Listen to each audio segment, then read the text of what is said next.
হাড় কাঁপানো ঠান্ডা বাতাসের দাপট কমার সঙ্গে সূর্যের তাপ বৃদ্ধি পেতেই সরস্বতী প্রতিমা গড়ার কাজে গতি এলো কালিয়াগঞ্জে। পঞ্জিকা অনুযায়ী আগামী 3 ফেব্রুয়ারি বিদ্যার দেবী মা সরস্বতী পুজোর তিথি পড়েছে।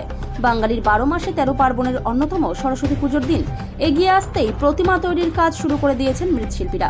তরঙ্গপুর পালপাড়া পুরসভার 10 নম্বর ওয়ার্ডের পালপাড়া সমেত কালিয়াগঞ্জের নানা এলাকায় ছড়িয়ে ছিটিয়ে থাকা মৃৎশিল্পীরা সরস্বতী প্রতিমা তৈরি করেন।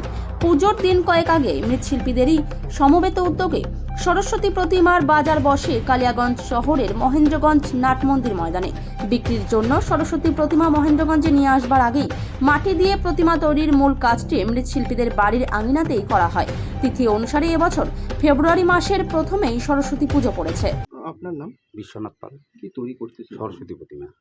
তো এই হাতে তো আর সময় নেই, এখন কতটা কাজের চাপ? এখন চাপ ভালোই আছে, মানুষ রাত জাগতে হচ্ছে, রাত জাগিয়ে কাজ করতে হচ্ছে। তো শীতের মধ্যে কত আবহাওয়া? শীতের মধ্যে খুবই একটু অসুবিধা হয়, তাও ওয়েদারটা একটু ভালো আছে বলে একটু আরাম পাওয়া যাচ্ছে।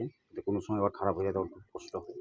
এখানে কি কয়টি পরিবার রয়েছে? 4টা পরিবার রয়েছে। সবাই কি প্রতিমা? সবাই প্রতিমা তৈরি সারা বছরই কি? সারা বছরই এই কাজ করে। আচ্ছা, এই যে প্রতিমাগুলোকে আপনাদের এখান থেকে বিক্রি করেন? না, সব কালিয়াগঞ্জে নিয়ে যেতে হয়। কালিয়াগঞ্জে কোথায় বাজার? নাট মন্দিরের মাঠে। ওখানে কি বাজার বসে? ওখানে, হ্যাঁ, ওখানে বাজার সব বসে। মৃৎশিল্পীরা? হ্যাঁ, ওখানে সবাই যায়।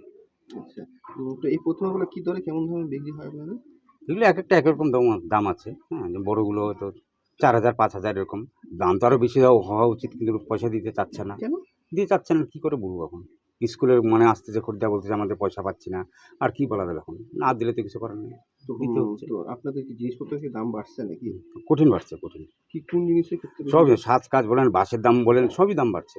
সুতলির দাম বলেন, আর রং টং তো সব আছে, এগুলো তো দাম। হ্যাঁ, সবই কি বাড়ছে। আশা করছেন? এখন আশা করছি, বানাইছি যখন বিক্রি করতেই হবে। এখন দেখা যাক কেমন কি হয়, লাভ লস। আমার লোকালের মধ্যেই সব, আমারগুলো লোকালের মধ্যেই যায়, কালীগঞ্জের মধ্যেই সব। আপনার নাম? আমার নাম রামনাথ পাল। কি বানাচ্ছেন আপনারা এখন? সরস্বতী বানাচ্ছি আর কি। আচ্ছা, কবে সরস্বতী পুজো?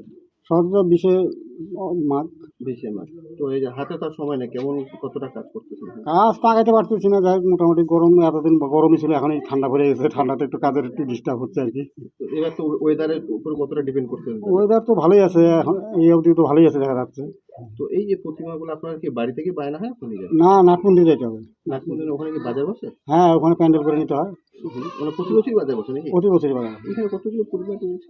7-8টা পরিবার আছে আমাদের। সবাই আপনার এগুলাই কাজ হ্যাঁ, করে? সব এগুলো কাজ। কি মনে করছেন এই ব্যবসা কেমন হবে? ব্যবসাতে এখন তো সতী কাজ তো মোটামুটি আগে তো বোঝা যায় না, পরে দেখা যায় ভালোই হয়, ঠাকুরের মায়ের ইচ্ছা, খারাপ হয় না। এবার কি তাহলে আশা রাখছেন কি? আশা তো করতেছি ভালোই হওয়ার, কিন্তু আশা না রাখলে তো হবে না। জিনিসপত্র মূল্য বৃদ্ধি সাথে হ্যাঁ, ওইগুলো জিনিসের দাম বেশি, বাঁশের দাম, কাঠের দাম, সবজির দাম সবই বেশি। কি মনে হচ্ছে সেই মূল্য পাবেন আপনারা? ওইটাই তো চিন্তা করতেছি, কি যে পাওয়া যাবে মূল্য। এখন দেখা যাক কি হয়, মা সাথে কি করে।